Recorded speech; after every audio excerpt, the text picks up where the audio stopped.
और कैसे बने गलियारे ग्रीन। तो चलिए 3 मिनट की रिपोर्ट आपको दिखाते हैं, नई संसद की पूरी इनसाइड स्टोरी आपको बताते हैं।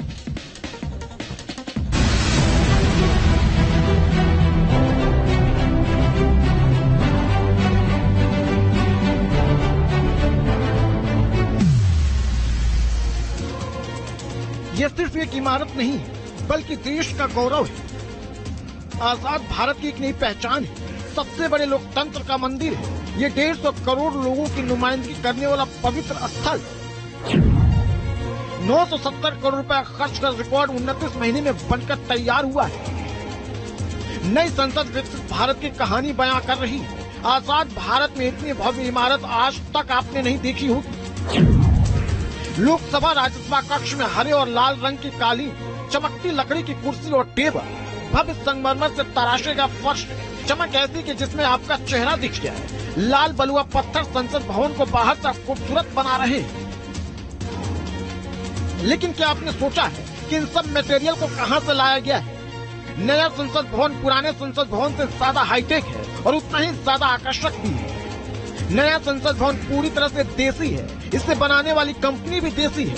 इसमें इस्तेमाल किया गया मटेरियल भी देसी है। नई संसद एक भारत और श्रेष्ठ भारत का संदेश देती है। इसके निर्माण में जिस फ्लाई ऐश की ईंट का इस्तेमाल हुआ है वो यूपी और हरियाणा से मंगवाई गई है। लोकसभा राज्यसभा में मौजूद चमकते फर्नीचर नागपुर से लाई गई है और सागौन की लकड़ी से बनी है। जो अंदर का फर्नीचर का काम है वो पूरा लकड़ी में किया गया है और उसके लिए जो लकड़ी है बल्लारशाह वन विकास निगम की ओर से ये लकड़ी सप्लाई की गई है। ऑलमोस्ट 800 क्यूबिक मीटर लकड़ी इस पूरे कार्य में दी गई है। नई संसद में यूपी के भदोही से मंगाए गए कालीन बिछाए गए।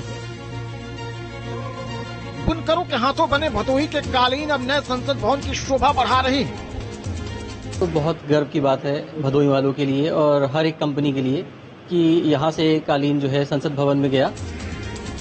नए संसद भवन का ऐसा बनाया गया है कि 150 सालों तक इसका इस्तेमाल किया जा सकता है। राजस्थान के समरथूरा से बलुआ पत्थर मंगवाया गया है। लाल और सफेद बलुआ पत्थर का इस्तेमाल किया गया है। जिस केसरिया और हरे रंग के पत्थरों की नक्काशी नई संसद में दिखती है, उन पत्थरों को उदयपुर से लाया गया है।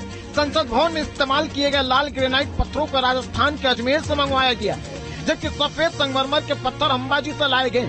संसद के दोनों सदनों और संसद भवन की बाहरी दीवार पर लगे अशोक चक्र को मध्य प्रदेश के इंदौर से बनवाया गया है।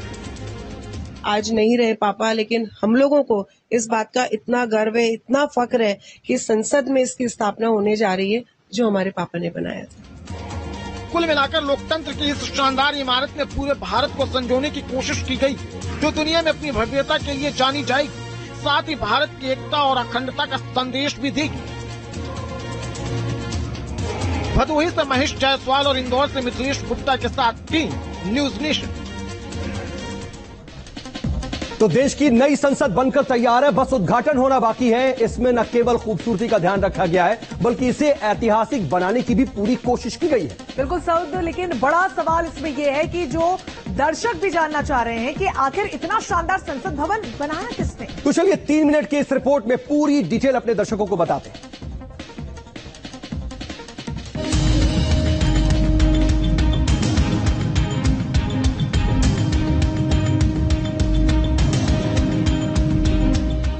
आजाद भारत की नई संसद को किसने बनाया? संसद भवन को आकार किसने दिया? नए संसद भवन की भव्यता के पीछे आखिर दिमाग किसका है?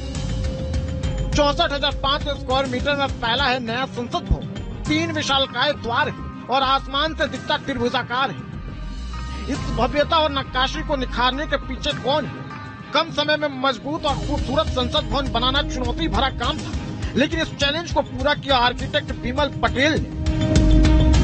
नए संसद भवन को टाटा प्रोजेक्ट्स लिमिटेड ने बनाया है। इसकी डिजाइनिंग गुजरात के एक आर्किटेक्चर फर्म HCP डिजाइन्स ने तैयार किया है, जिसके मैनेजिंग डायरेक्टर है आर्किटेक्ट बिमल पटेल। बिमल पटेल ने ही नई संसद का नक्शा तैयार किया है। जगह का पूरा इस्तेमाल हो इसलिए त्रिभुजाकार बनाया गया है। डिजाइनिंग और आर्किटेक्ट की दुनिया में बिमल पटेल का एक बड़ा नाम है। बिमल पटेल का नाता गुजरात से और संसद भवन से पहले कई बड़े प्रोजेक्ट्स को वो अंजाम दे चुके हैं। नई संसद में भव्य लोकसभा और राज्यसभा कक्ष, खूबसूरत लाउंज, कैंटीन, पार्किंग की जगह और कमेटी कक्ष सभी को इस तरह से तैयार किया गया है कि जो भी इसे पहली बार देखेगा इसका मुरीद हो जाएगा। डाउट सांसदों की बैठने की व्यवस्था बहुत अच्छी की गई है। लगभग तकरीबन जो टोटल इसमें 1280 लोगों का बैठने की व्यवस्था की गई है और 1280 लोग इसमें अप्रोक्स बैठ सकते हैं। जो भी काम किया हमने विद क्वालिटी के काम किया है, क्योंकि क्वालिटी इसमें कम्प्रोमाइज हम कर नहीं सकते थे, क्योंकि ये प्रोजेक्ट ही ऐसा था कि देश के गर्व की बात थी और जिसमें कि हम लोगों ने पूरी मेहनत से 24 घंटे काम करके इसको टारगेट को अचीव किया है विद क्वालिटी। अब सवाल ये है कि विमल पटेल को ही क्यों नए संसद भवन के डिजाइन और इसे बनाने की जिम्मेदारी दी गई। तो इसके पीछे उनका 35 साल का अनुभव है। संसद भवन से पहले वाराणसी में Shri Vishwanath corridor, Sabarmati front, Gujarat high court भवन, गुजरात सरकार के मंत्रियों के ब्लॉक और सचिवालय परिसर का विकास, अहमदाबाद में गांधी आश्रम का पुनर्विकास, मुंबई पोर्ट ट्रस्ट, गांधीनगर में पंडित दीनदयाल पेट्रोलियम विश्वविद्यालय, ऐसे कई महत्वपूर्ण प्रोजेक्ट हैं जिसका निर्माण और डिजाइन विमल पटेल कर चुके हैं। मौजूदा संसद भवन को अंग्रेजों ने बनाया था, लेकिन पीएम मोदी का सपना था कि लोकतंत्र का मंदिर अपना हो, जिसे पीएम के निर्देश पर विमल पटेल ने साकार किया है। नया संसद भवन पीएम मोदी और देश के लिए क्या मायने रखता है, इसका अंदाजा इन तस्वीरों से लगाया जा सकता है, क्योंकि जब भी पीएम मोदी को मौका मिला वो इसका जायजा लेने पहुँच गए। अच्छा, आप लोगों को क्या लगता है, इमारत बना रहे हैं कि इतिहास बना रहे हैं? सभी माँ को कुटिया में गए थे राम भगवान, वैसे हमारे कुटिया माँ आए हैं, बहुत अच्छा लग रहा है। वाह वाह, ये तुम्हारा कुटिया, वाह। मंदिर है सर, देश के हर गरीब को भी लगना चाहिए उसका कुटिया।